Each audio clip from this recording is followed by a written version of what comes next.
अच्छा. हो, ते पप्प्याचं उदाहरण. हो.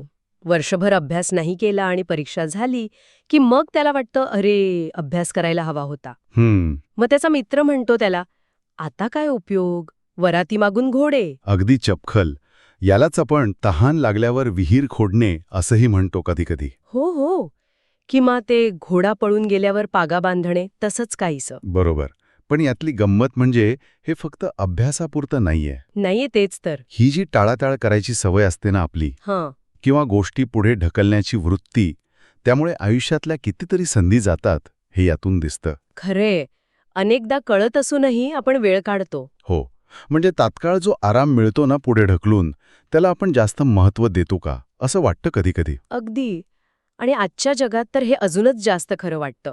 दुसरं उदाहरण आहे बघा ऑनलाईन खरेदीचं. अच्छा. बाबूराव काका आहेत, त्यांना टीव्ही घ्यायचाय, सेलमध्ये